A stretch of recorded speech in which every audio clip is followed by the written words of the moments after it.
Good afternoon. My name is Dima Zlenko. I'm from Kyiv, Ukraine, and currently I'm studying at Duke Environmental School and UNC Business School. Thank you for the invitation, Christopher. Great to be here with you. Well, it's good to be with you, Dima, and thank you for taking the time.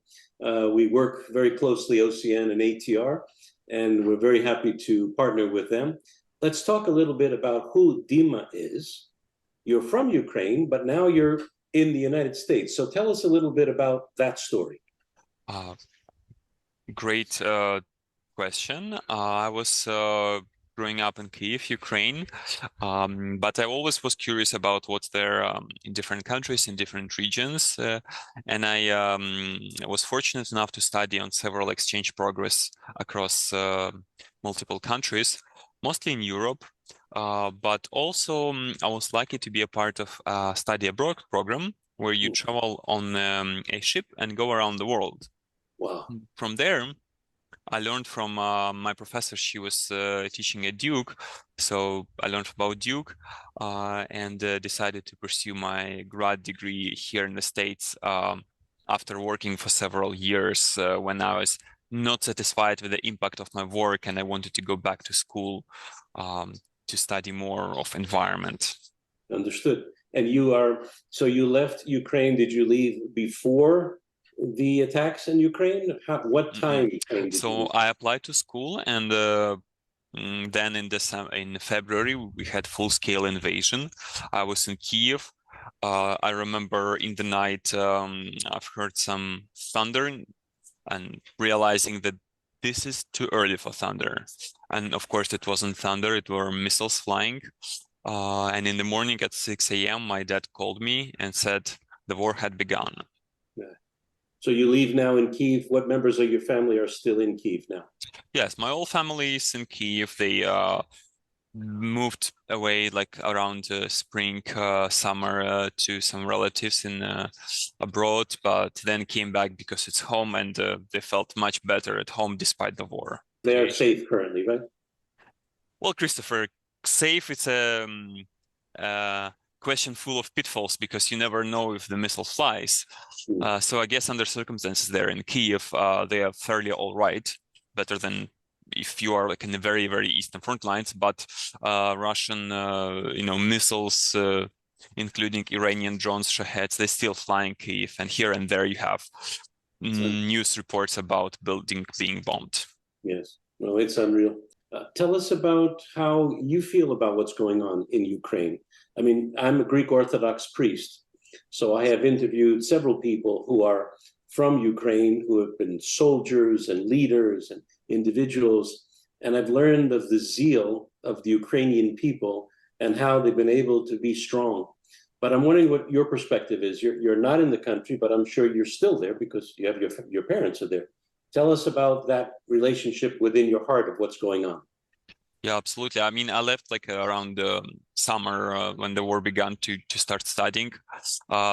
And all of this zeal and credit goes to people who fight, who are on the front lines, who are ensuring that front lines have everything they need. And I was impressed. I mean, this is incredible. Like I have a friend who was doing tactical medicine, and before the war, she was working on putting defibrillators in metro. So making efforts that 5-10 people who die in metro and subway, they wouldn't die because now you have defibrillators. And she pushed this and she made it happen within several years. But her specialization in medicine, and she's doing a great job right now there. And this is just one example of so many people who are doing incredible effort. Dima, tell us a little bit about your connection to the Orthodox Church, would you? Of course, Christopher. I grew up as many other people in Kyiv in a family that was fairly church agnostic, like many in Soviet Union. But at some point, about 10 years ago, my parents started to explore this area and ended up with a church that is very, very small in Ukraine, that separated from a main church before Soviet Union came, and the church moved first to China and then to United States. and the priest of this church, Ioan Shanhaiski in San Francisco, he's the person who is like a sent person, and I have a cross with St. John him. Maximovich. St. John Saint Maximovich. John Maximovich, yes. Wow, that's something. And you mentioned that your mother had a connection to the church. What happened there? Well, she had some health issues, and one of the alleys they look into that was, church and God, and it worked out. Good. And she's well now. Yes, yes. I mean, yes. Thank God. So maybe the saint's hand was a little bit in there. Saint Oh, Maximovich. absolutely. She like quite often when we speak, she says like, yes, Saint John Maximovich is thanks to his prayers. That's wonderful. Like, okay. Now you're studying at UNC. You're getting your master's degree there. Is that correct? yes, I'm doing dual degrees. So I'm doing business degree at UNC and environmental management at Duke. Okay.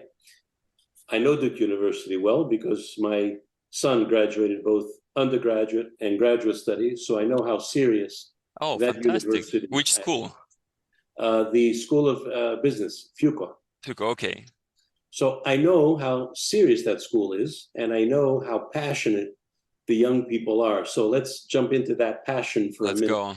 You obviously feel very important by coming into that environment. But what do you hope to get out of it? What do you hope to take if you go back to Ukraine? What do you hope to go back to Ukraine with?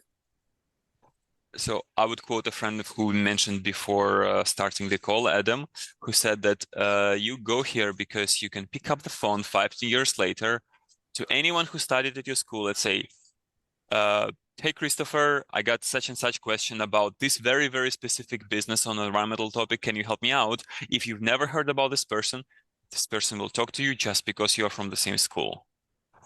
And this is type of connection and community that I'm most excited about, and what I'm most enjoying and grateful to be a part of.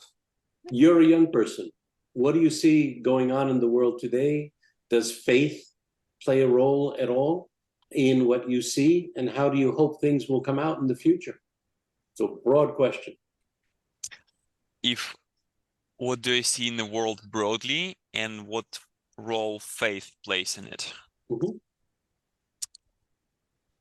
It very much depends who you ask. Indeed, as the war going, basically full-scale war going in both between Russia and Ukraine and between Gaza and Israel, Yeah. now every person would interpret faith in their own way. So I think the key is here to live, make good thing as much as you can and support the cause you believe. And it's getting just more and more complicated because right now saying let's stop all the wars and let's keep peace, it's just not gonna work. It's not how it works. It's a good notion, and as anyone would support peace, it's just very complicated situations out there in the world. Yeah. Tell me about your experience there on campus. I mean, you've got two of probably the finest campus in the world. Tell us about that experience. Indeed. Just to piggyback a little bit about your previous comment, when I was traveling a lot and I was hitchhiking a lot in Europe before studying, I met a professor who was in his 70s, and he said the exchange program European Union put is perhaps the best thing they've done when students go to study in different countries, because countries getting to know each other, people talk to each other. And I thought that, yes, indeed, if, countries would be as close as, not all, but some European Union countries, it will be much, much more communication going on. And I studied in several campuses there, and those campuses were almost as nice as these ones. Well, here in these campuses, basically I split my time between Duke and Durham and UNC and Chapel Hill. It's great campuses, very pretty, but I think more important is what people are inside of those campuses. Well, we wish you the very best in your studies, but I'm sure that God has had his hand in your life.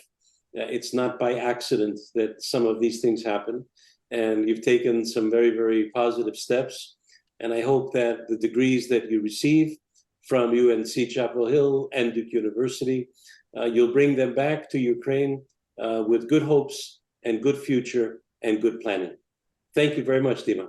Thank you very much, Christopher.